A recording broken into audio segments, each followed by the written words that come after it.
Thank you for being here.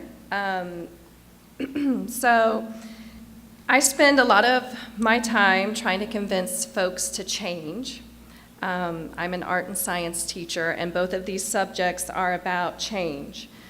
The experiences I offer children and adults that they come with is the opportunity to transform. They can change an empty paper by painting it or scribbling on it. They can cause a change to happen when they squirt vinegar on top of baking soda, which we do a lot. And I also try and change parents or the caregivers, whoever they may be, when they come in and they want to step in and stop their child from taking a toy from another child, because that's part of the learning that happens at an art and science studio. Is the social learning is really, really important. So I've spent a lot of time trying to change others, and I also enjoy looking at ways on how I can change myself on my journey. Children who I get to spend so much time with, you can see that they will easily change their minds if it works in their favor, if it's convenient, if it'll keep a game going. They'll change their minds, and it's so great and it's so powerful when I get to see that all the time.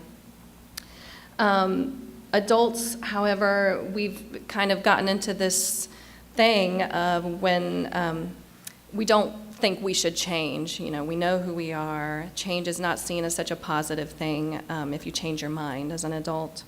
Although I think there's a really cool website that's out, like changemymind.com. Has anybody heard of that? Anyway, you should check it out. Something like that. I just learned about it. So years ago, we had some friends who they enjoy change. They travel a lot, and they decided to move to New Zealand for a year. And they took their 3 kids, moved to New Zealand, and my husband and I were just like really impressed that's a big change. And so I thought about when they came back, how would I be changed? Would I be the same? My husband had a good point in that he had said, well, for the rest of their lives, that's kind of going to be the thing for them. Oh, we did that. Was that before New Zealand, or was that after New Zealand? And so I think it inspired me to look at ways that I could maybe change in a year. So I decided to devote myself to a year of the arts. It's kind of turned into more than a year. But so being an early childhood educator, I was not formally trained in the arts. So I decided to take ukulele lessons. I decided to take guitar lessons and painting lessons and drawing lessons. And dance is still on my list, and my friend Marcia's going to help me with that one. But so I brought my ukulele, and now just bear in mind that this is a year in the arts, so I'm not an expert, but.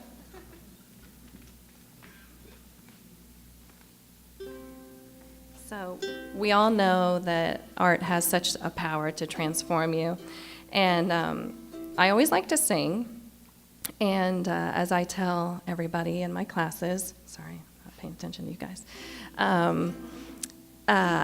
Do I like to sing by myself? And usually people say no, but yes, I do. I do like to sing by myself. But since we're here all together, I really would prefer if we all sing together.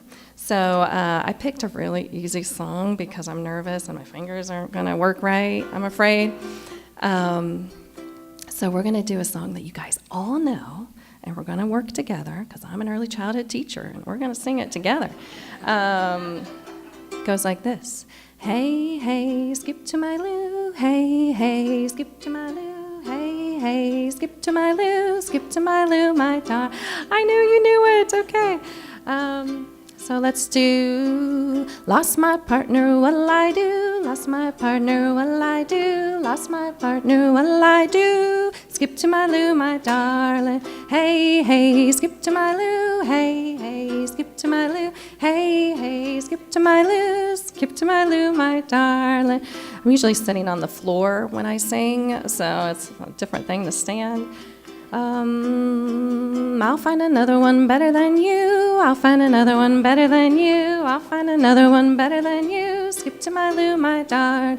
Hey, hey, skip to my loo. hey, hey, skip to my Lou, hey, hey, skip to my Lou, skip to my Lou, my darling. Going to Texas 2x2, going to Texas 2x2, going to Texas 2x2, skip to my Lou, my darling.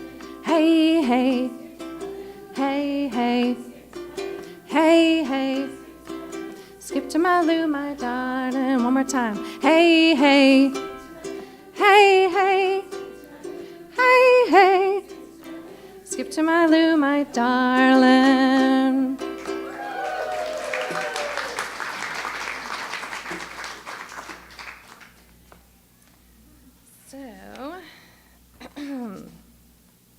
So equality is such an important topic in our world today, and I feel really honored to speak on this topic and a little overwhelmed to speak on it as well, because I think it's obviously a big issue. So I own a business called the Wonder Studio, as you heard, and my studio is a messy space where children and the caregivers who love them can be immersed in creativity. So every day at Wonder Studio, it's my job to kind of come in and design different spaces that will provoke, and I love the word provoke because it kind of forces them to wonder, to be brave, and to change both themselves and the space around them. In the studio space, the children are the leaders, and that's not always easy for the adults to accept. And sometimes I rub people the wrong way when they come in for the first time. But anyway, that's another story. So, but when the children come in, it's funny and interesting to me that the adults come in and they say, okay, what do we do? What do we do at this table? And I'll say, follow your child, they know what to do, and they look at me like, what? Where are the directions? So, and sure enough, they can quickly, because the child just takes off, and the child does know what to do. And I also typically say, and see what you can learn from your child today, or see if you can learn something new about your child, from your child, and about your child. As the teacher, one of my goals is to protect this space and this concept for the child. If an adult starts teaching the child, they will receive a look from me. And sometimes a little whisper in the ear, don't do that. I had a friend the other day come in, and she's a good friend of mine, but she was correcting her daughter's grammar. And I said, no, not at Wonder Studio. You can do that at home, not here. I'm borrowing a technique from one of my favorite educators, Bev Boss, who she would go around and pinch parents if they intervene too much. But I'm not old enough yet to get away with that, I think. So I'm waiting for my older years to be able to pinch parents and have them still want to come back. Anyway, as adults let go of correcting the child's grammar and teaching them how to write their names, which we don't do at Wonder Studio either, making them share, it takes a number of weeks for folks to just let go of that and let the child lead. We start to see the child with new eyes, and we enjoy their fresh perspective as they explore paint and glue, tadpoles, clay, and many times it's for the first time. So what's so beautiful, every day I get to see little 18-month-olds or 2-year-olds or 3-year-olds painting, gluing for the very first time, and it is, I can't tell you how magical it is. It's just wonderful. So treating children as equal citizens in our lives opens us all up to our own sense of wonder about the world around us. Often we view children in our communities as invisible, or at least wanting them to be invisible, seen, not heard, especially when you're on the airplane with them. But children are loud, and they often demand to be heard, much to adults' chagrin. Hearing children is the heart of what I do at Wonder Studio. I've built my business around allowing children to take risks and feel empowered to be creative. Anywhere you go in our St. Pete community, the grocery store, the library, nature preserves, the airport, we see children who really desire to be treated with respect.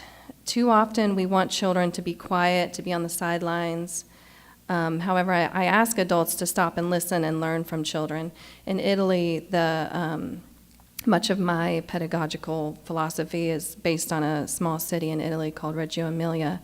And there they say children are the citizens of today, not tomorrow. And whereas in America, a lot of times we think of children as that children are the future, and they are. But they also are citizens right now, today, here.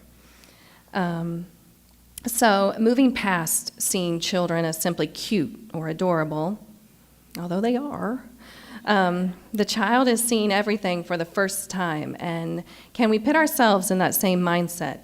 Walking down the city block in downtown St. Pete, this happened to me the other day with my kids.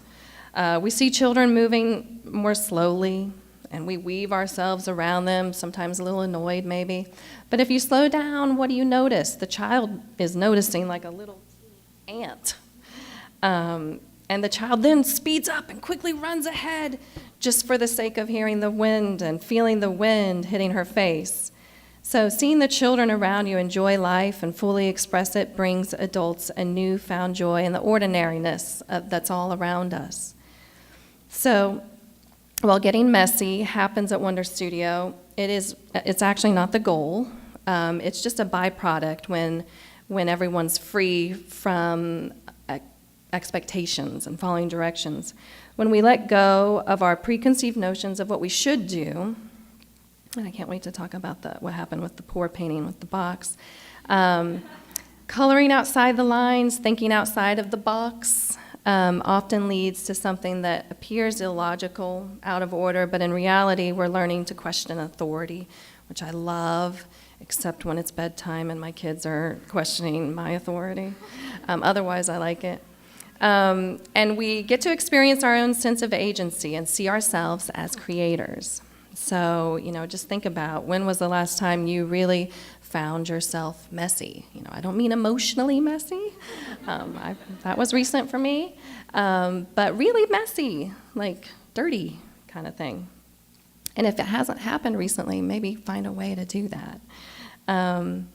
So a desire to put myself in the position of being an equal with the child started with my name. So for years I was Mrs. Lipan, and then I became a mother, which all of a sudden holds you to this hierarchy, and it felt really overwhelming to me. So I felt like I needed a place and a space to be with children where I could be with them, observe them, and ultimately be inspired by them and changed by them. So every morning I greet my students as Shannon, and sometimes the caregiver really wants to add the Miss for Miss Shannon because we're in the South, and that's okay. But I really prefer just being Shannon. I forgot about the thing. And so let's see. Oh, so here's some pictures of my studio. There we do some collage. Okay, how's this thing work? Oh, I love that one. Yeah. Taking it to the next level. Of course, it's non-toxic. Yes, absolutely. Non-toxic glue as well. Oh, so this is, the pour painting that you guys did with the boxes. We do that at Wonder Studio, but we do it over a pumpkin, typically, at Halloween time. There they are, and they squeeze it with glue. So this is one of my favorite quotes of putting yourself at an equal with the child, and when they come in, that the adult takes on this role of exploring everything for the first time as well through the child's eyes. And actually, many adults really haven't had these experiences, even as children. I didn't have these experiences when I was a child, so I guess I get to relive my childhood a lot. I don't know what's after this one. Oh, okay, yeah, that's cool. So there's my daughter, and that's Ooblik. Oh, okay, so I have a story about this one. Okay, so almost every environment I had previously encountered with children told them what to do, crafts, following directions, limited materials, limited choices, and adults who expected children to behave, be quiet, follow. Children were shown really cool experiments, but they were just asked to watch. And this really kind of bothered me. But when I had a daughter, it really bothered me. I was like whispering in her ear, like, you can do it your own way. Don't worry about it. Her voice and ideas and questions were really interesting to me. So we had this art area on our back porch, and when she was like 18 months or 2 years old, she wanted to use the jar of Google Eyes. And I, grown up, I'm thinking like, okay, 2 Google Eyes, right? So, but she sees me holding the jar of Google Eyes. And so I gave her a few, and she's like, that's not enough. And she wanted the whole jar. And so I agreed. And what happened truly amazed me, because she started sorting out all the big eyes. She glued them down carefully on her paper, and when all that was left was like the teeny tiny useless Google Eyes, like why did they make them so small? She began spiraling the glue down on the paper and then dropping handfuls of the Google Eyes and kind of molding them and adding more and spiraling more glue on top. And so we have this. I wish you could. It was 3D because it like comes up, but and I just love how she didn't add anything else. It was just the Google Eyes. So anyway, it's one of my favorite pieces because it reminds me of the importance of listening to children and how children often need to use more of a material than we would like. Because we were out of Google Eyes after that, so I had to go buy more. But it sometimes results in something we never could have planned. How many of us have seen Google Eyes as a source of sculpture? Anyone here done a Google Eye sculpture? I mean, it's pretty amazing, right? I am a proud mom too. It's wow or mom, so there we go. So children are able to see the beauty and possibility in materials that adults often overlook. We all know the idea behind the child who enjoys the box the present came in more than the actual present itself. There's obviously something really comfortable about the box for the child. The child desires it and finds ways to transform it. It's a fort. It's a robot. It's a home. But us adults, we kind of try and fit inside of the box. We look for ways to protect ourselves against the world.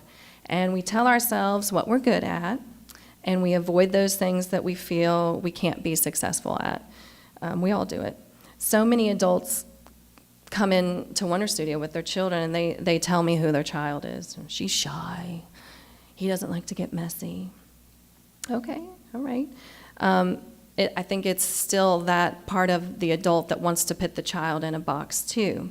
And because it makes everything really neat and tidy, and it feels predictable, and it makes us feel safe. And there's a sense of security in that, in knowing who we are. But it also holds us back, and we stop seeing ourselves as agents of change because we're so afraid of stepping outside the box that we become locked inside of it. So, how many of you climbed the ladder to the top of the step stool thing and poured the paint down? How many of you were able to take part in the pour painting in any way, even if you didn't climb the ladder? Okay, so most people. That's good. Seeing the paint pour from the top offers us a new perspective on what we thought we might see. It takes bravery, and especially for my friend Sarah, it takes coordination. Sorry. To take that risk and to climb out, which she had no problem risking. I was more scared for her. She's like 8 months pregnant, sorry. To climb out of your comfort space and see the ordinary with a new lens. So while we have 5 senses, some of you might even say more. Well, that's cool. We primarily rely on our sense of sight to take in our world. So how many people wrote sight for their, yeah, that's what I'm talking about. Okay, yeah. Well done, guys. Okay, I want to be positive.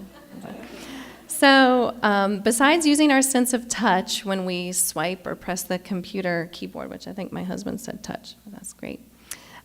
Without meaning to, without even realizing it, the digital age keeps us inside. It keeps us boxed in, and it keeps us clean. However, living in this sterile, super organized world where everything has a place and it keeps us locked into where we think our place is. So just a little personal info. I own hundreds and hundreds of books. Maybe some of you have the same problem. Anyone? Nobody's raising their hand. They're like, okay, thank you. Okay, good. I'm glad I'm not alone. So this is what might make me different from you and your book collection, because 3/4 of my books are actually books written for children. Oh, yes, okay, I love you. I thought I was the only one, but I know there's some teachers here who probably like me. So most of my adult education has taken place from a children's book. And the artistry of the illustrations, the storytelling, which is always so poetic. And some of you who know me well know that I really love the smell of the child's book and the feel of the pages, especially if it's a hardback book. I really like the hardback ones. One of the first children's books I bought at the sale rack at Books A Million. Anybody remember Books A Million? That was a cool place. When I was back in college and just beginning my new obsession of children's books, was a biography on the author, environmentalist, and activist Rachel Carson. I had never heard of her before. Has anybody heard of Rachel Carson? Oh, I knew you would, Carol. So here's the book right here. Was this one? Well, what's kind of funny is, hang on, let me get my notes. This book really isn't that great of a book. But I really enjoyed reading about Rachel Carson and learning about who this wonderful woman was. And it's always just cracks me up because I've never read it aloud to any group of children. I have forced my children to listen to it once or twice. But you know, it's not that pretty from the outside. It doesn't smell great. It smells old for some reason. But it is a great story, and it led me to a better one. All right, stay on script, Shannon. Okay. So I read about the life of this woman who no one had ever spoken to me of, and I kept the book, still have the book. The book impacted me in such a way because it led me to one of Rachel Carson's a lesser-known book. She wrote Silent Spring, which is what she's famous for, and it's a beautiful, poetic book. But she also wrote The Sense of Wonder. Did you know about that one? Yeah? Okay. So it impacted me in such a way that I named my business, obviously, for the Sense of Wonder book. It's a short book, so if you get a chance, get it from the library or purchase it for yourself. She was unable to finish it as she died at the age of 56, but she writes about her journeys with her nephew Roger and the wide-eyed wonder that she and him felt together as they explored the rocky shores of Maine. She writes about how important it was in her wonders with young Roger. In the beginning of the book, he's just 20 months old. And she talked with him and walked with him as she would with someone her own age. And that just really impacted me because she wasn't acting like a child. She was acting herself and just enjoyed being with him for who he was and who she was. And she wasn't trying to teach him the names of birds or plants, although he did learn the names of the birds and plants because she just, as she would with any of us. So anyway, the entire book is a poem, I feel. And I'll read you one excerpt here to tempt you and to inspire you. But if you could try, I'm going to steal one of your senses. So if you could close your eyes, just try it. And try and take in, it's actually, I made my husband do this. It's not easy to listen to someone with your eyes closed, but try it. Okay, so for most of us, knowledge of our world comes largely through sight, yet we look about with such unseen eyes that we're partially blind. One way to open your eyes to unnoticed beauty is to ask yourself, what if I had never seen this before, and what if I knew I would never see it again? I remember a summer night when such a thought came to me strongly. It was a clear night without a moon. With a friend, I went out on a flat headland that's almost a tiny island, being all but surrounded by the waters of the bay. There the horizons are remote and the distant rims on the edge of space. We lay and looked up at the sky and the millions of stars that blazed in darkness. The night was so still that we could hear the buoy on the ledges out beyond the mouth of the bay. Once or twice a word spoken by someone on the far shore was carried across on the clear air. A few lights burned in cottages. Otherwise, there was no reminder of any other human life. My companion and I were alone with the stars. I've never seen them more beautiful. The misty river of the Milky Way flowing across the sky, the patterns of the constellations standing out bright and clear, a blazing planet low on the horizon. Once or twice a meteor burned its way into the Earth's atmosphere. It occurred to me that if this were a sight that could be seen only once in a century, or even once in a human generation, this little headland would be thronged with spectators. But it can be seen many scores of nights in any year, and so the lights burned in the cottages, and the inhabitants probably gave not a thought to the beauty overhead. And because they could see it almost any night, perhaps they'll never see it.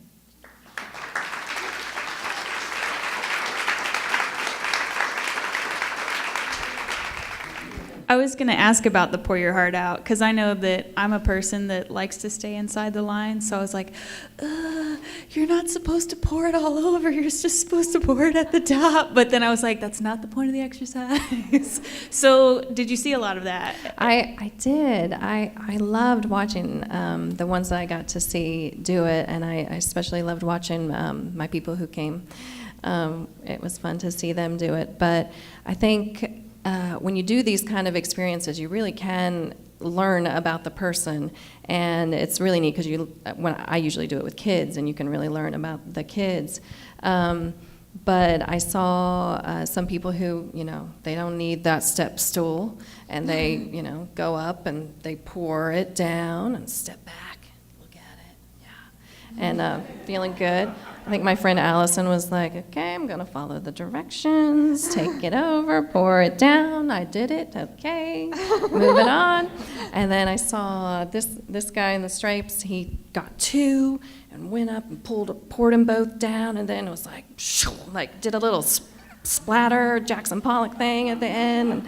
And my friend Carol, who's an artist, and I think she went back 4 or 5 times, poured it in different spots, got close, got far away, So it really was really neat to see everybody have their own spin on it. And I'm like the gratitude fairy today, all the thank yous. So I want to point out Sarah Page, that one right there. Look at her. She, after a full day of work yesterday, added an additional hour to her commute to go traipse through Michael's craft store to buy additional paint, and then fought rush hour traffic to come to my work and painted that entire tower with me until 7:30, 8:30. It was late. We were drinking. But in the heat and the mosquitoes, and then just made sure everything looked nice, and then got here this morning after going to CrossFit. So if we could just give a round of applause. We have an amazing team of volunteers that put this together, but she really was trying to win a gold star or something, because she made that happen out there. Okay, who else has a question?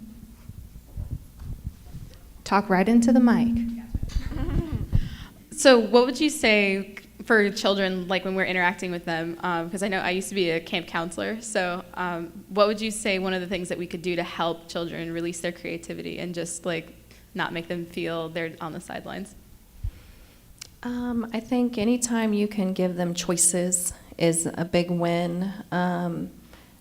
I know that my daughter has been going, and my son have been going to many summer camps too, and I always cringe a little bit, just giving them power. Every human craves power, and they want to have an impact on the world. So just when you're designing, I'm not a big craft person. I have on my blog a anti-craft movement, but I respect people who craft. Is great, and there's nothing wrong with that. I like the occasional craft.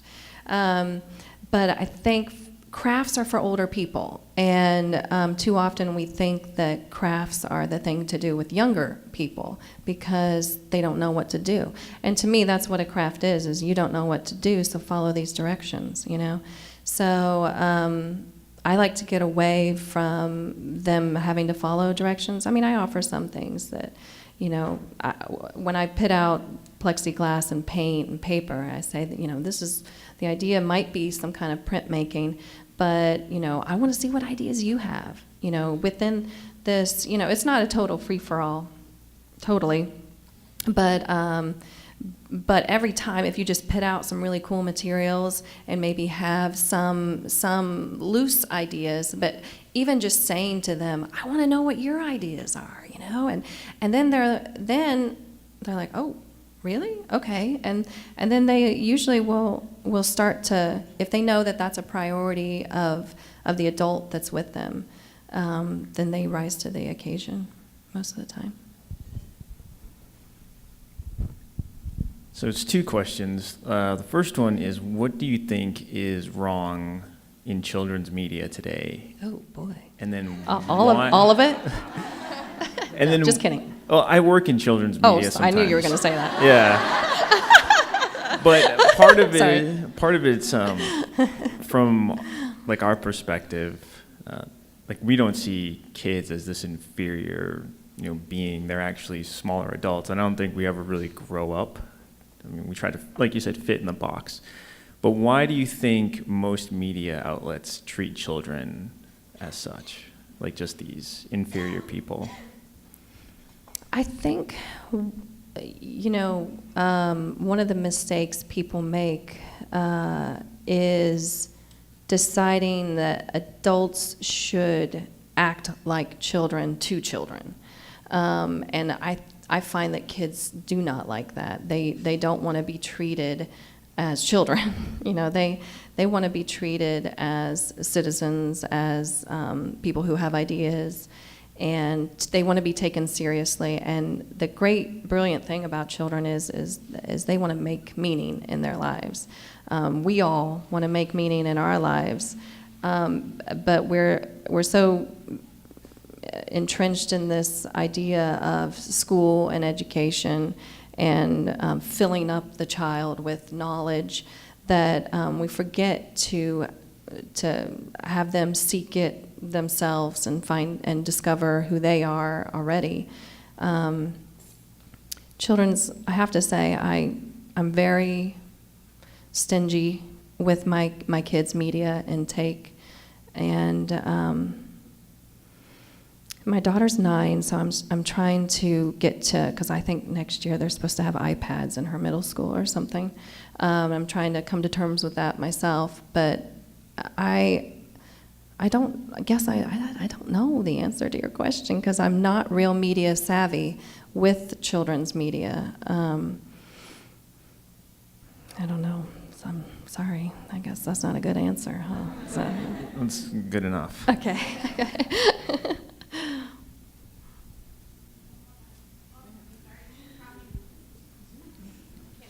Maybe more interactive in ways that they could see themselves as change agents, you know, and if, I don't know if you're talking about like video media or more gaming or apps or whatever, but you know, things, for example, okay, so most of the restaurants we go to, they give the kids that, you know, little sheet to do crossword puzzles and color in the animal or something, which I hate. Ugh.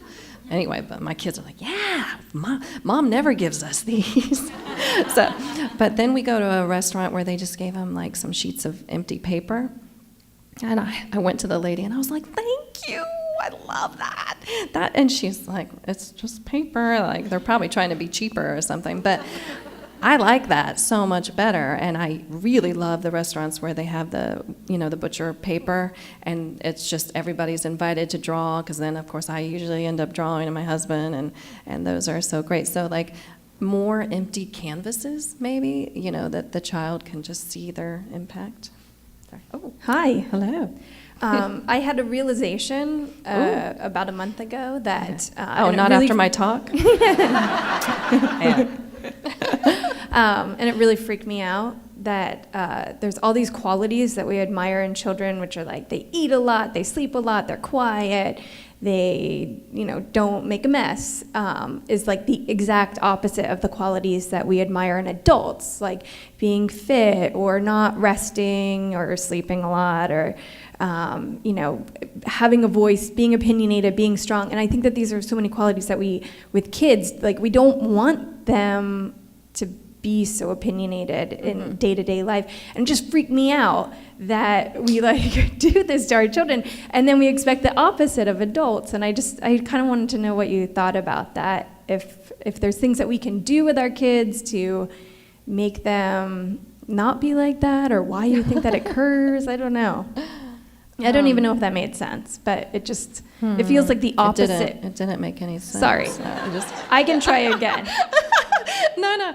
What I say this either to myself or out loud. I don't know. I'd have to ask Kelly. Maybe she knows. But sometimes I think or say the children are the adult version of themselves, but concentrated.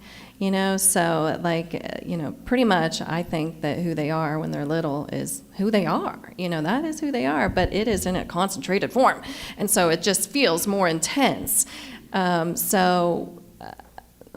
I don't know. What was your question? I guess my question was, so with kids, we love when they're quiet or when they, just in general, when they eat a lot, they sleep a lot, all the qualities that people compliment, right? Oh, they're so proud that their kid sleeps a lot, or that they eat a lot, or that they are quiet. And this is not my children. It just feels like the opposite of qualities that we really admire in adults. Yeah.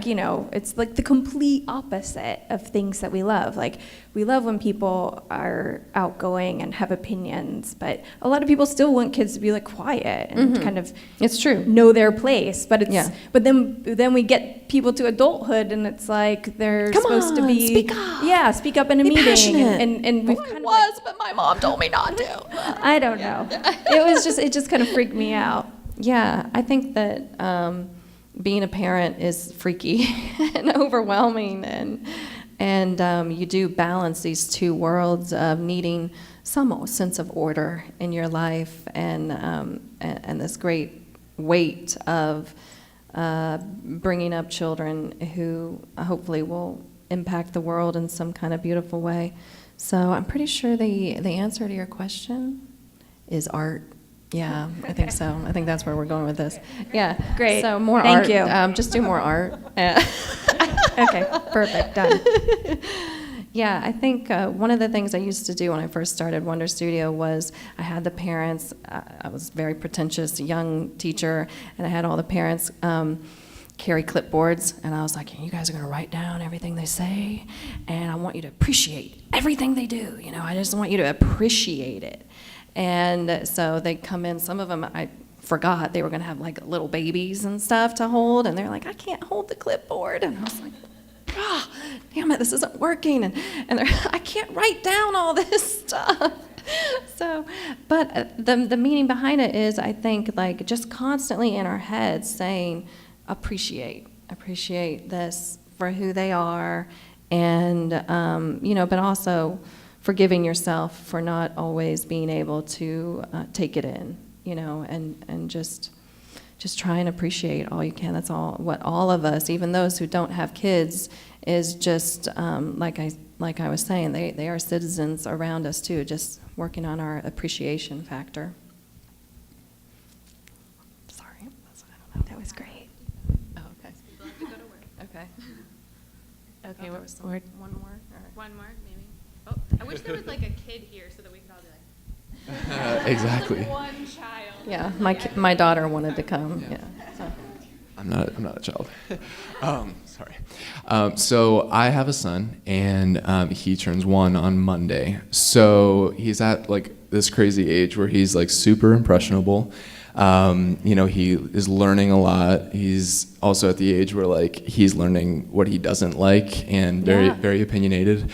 So my question is, how do you find a balance between, giving them a boundary, like, no, you can't do that. Like, for instance, I always forget and leave the bathroom door open in our house, and he loves to crawl in there because I always tell him not to go in there because he stands up on the toilet and like bangs on the seat, and it's like gross. Always the bathroom yeah, stuff, the worst. yeah.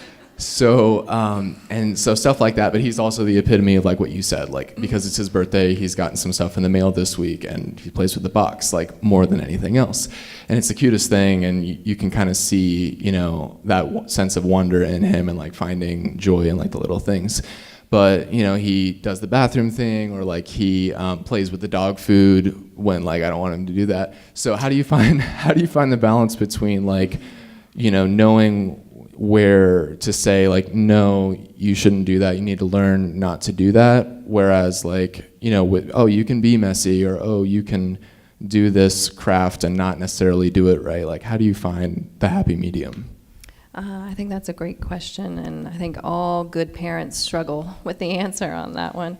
But I think that we all know that kids and all adults respond really well to boundaries, and they crave them, they need them, and I'm definitely not suggesting in any way that we don't offer that to them. It is our job to keep our kids safe, and I say that to my kids a lot, like, this is my job. I got to keep you safe. I got to get you to the adult years, hopefully. But I think finding a balance with having spaces where I call them yes spaces. So we have some no spaces like the bathroom. And then we have some yes spaces. And so just trying to find that balance. And I urge us to find that in the community as well. That's why, like, we love the Three Daughters Brewing Place and some of those other breweries, that we find them so children friendly, because I love seeing younger people mixed with kids, mixed with other generations. But anyway, I'm deviating from your question. But so, you know, like I said earlier, in my house, we have spaces where the kids can be messy. And, you know, at Wonder Studio, I always tell the parents, one of the reasons I opened Wonder Studio is because I really didn't want to do that stuff at my house. It's messy. So I just have to open a studio, and then I'm good. No, you can come to Wonder Studio. Plug. No, but I think that, you know, for example, one of the things we do at Wonder Studio after watching my own kids in the toilet is they always go for the plungers or the toilet cleaning things. So guess what we paint with at Wonder Studio? We're painting with toilet plungers and the cleaners. And I say to the parents, because they'll say, well, now they're going to go home and want to do this. And I say, no, you just tell them only at Wonder Studio do we do this. So I think that just having that balance and responding very clearly, nope, not going to happen, this is not okay, but let's go over here, and this is your place where you can explore, and make it a safe yes zone. Like, everything is going to be yes in here, you know. So. Thanks.